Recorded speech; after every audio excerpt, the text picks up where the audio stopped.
Hello hi అండి, అందరికీ నమస్కారం. Welcome back to our channel అమ్మాయి గారి రుచులు. ఈరోజు నేను మరొక రెసిపీతో అయితే మేము ముందుకు వచ్చానండి. దొండకాయ ఫ్రై అనేది ఈ విధంగా చేశారంటే చాలా టేస్టీగా వస్తుంది.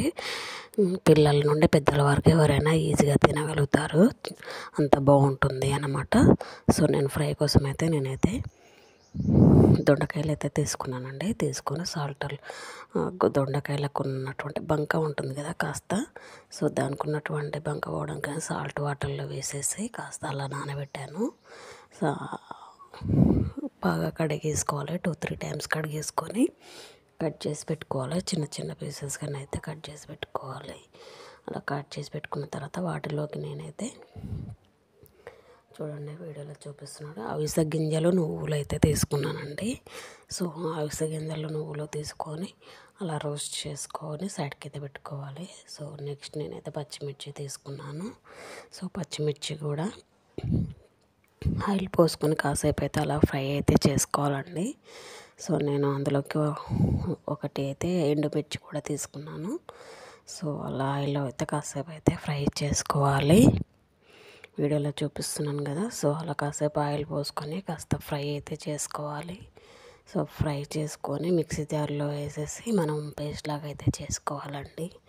సో ఈ వీడియో నచ్చిన వాళ్ళైతే లైక్ చేయండి, షేర్ చేయండి, ఛానల్ని అయితే సబ్స్క్రైబ్ చేసుకోండి. పక్కనే ఉన్నటువంటి బెల్ ఐకాన్ కూడా యాక్టివేషన్ చేసుకోండి. ఎప్పుడైతే నేను వీడియోస్ అప్లోడ్ చేస్తానో మీకు నోటిఫికేషన్ అనేది రావడం జరుగుతుంది. సో ఫ్రై అయిపోయినటువంటి పచ్చిమిర్చిని అయితే మిక్సీ జార్లోకి అయితే తీసుకొని నువ్వులు అవిసె గింజలు కూడా రోస్ట్ చేసుకున్నాం కదా, అవి అన్నీ మిక్సీ జార్లో వేసుకొని మనమైతే పేస్ట్ లాగా చేసుకోవాలి. సో నెక్స్ట్ నేనైతే దొండకాయల కోసం అయితే పోపు చేశానండి. కడాయి తీసుకుని ఆయిల్ పోసి పోపు గింజలు అయితే వేయడం జరిగింది. సో వేసిన తర్వాత ఆయిల్ వేడయ్యాక మనం కట్ చేసి పెట్టుకున్నటువంటి అంటే సన్నగా తురుముకోవాలండి. దొండకాయ ముక్కలని సన్నగా తురుముకున్నట్టయితే తొందరగా ఫ్రై అయిపోతాయి. సో అలా వీడియోలో చూపిస్తున్నట్టుగా అలా తరుముకోవాలి. తరుముకున్న తర్వాత ఆయిల్ వేడెక్కాక ఆయిల్లో వేసేయాలి. సో అలా కాసేపు అయితే దొండకాయలను అయితే ఫ్రై అయ్యేంత వరకు కూడా మనం వెయిట్ చేయాలి.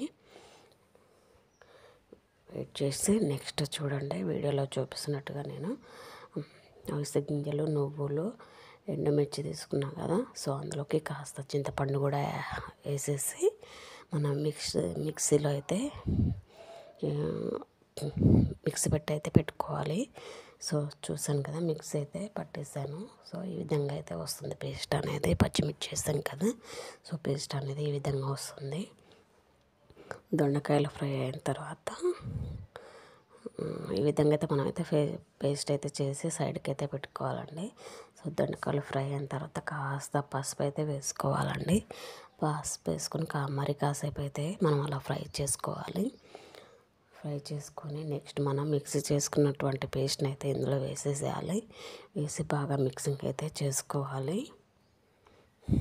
వీడియోలో చూపిస్తున్నట్టుగా మనం అలా మిక్సింగ్ అయితే చేసుకోవాలి. మిక్సింగ్ చేసుకున్నట్లయితే మనకు దొండకాయ ఫ్రై అనేది ఈ విధంగా వస్తుంది. నెక్స్ట్ అలా ఫ్రై అయిపోయిన తర్వాత కాస్త కరివేపాకు కొత్తిమీర కూడా వేసేయాలి. అలా కరివేపాకు కొత్తిమీర వేసేసి బాగా మరొకసారి అయితే కలుపుకోవాలండి. సో చూసారు కదా, మనకు కావాల్సినటువంటి దొండకాయ ఫ్రై అయితే మ్యాక్సిమం రెడీ అయిపోయింది. సో ఈ విధంగానైతే మనం అయితే చేసినట్లయితే మనకు టేస్ట్ అనేది బాగుంటుంది దొండకాయ ఫ్రైలో. సో లాస్ట్లోకి నేను కొంచెం అయితే ధనియా పౌడర్ అయితే వేసేసాను. సో ధనియా పౌడర్ వేసుకుని మరొకసారి అయితే కలుపుకోవాలి. అలా కలుపుకున్న తర్వాత కాసేపు అయితే మళ్ళీ ఫ్రై అవ్వనివ్వాలి.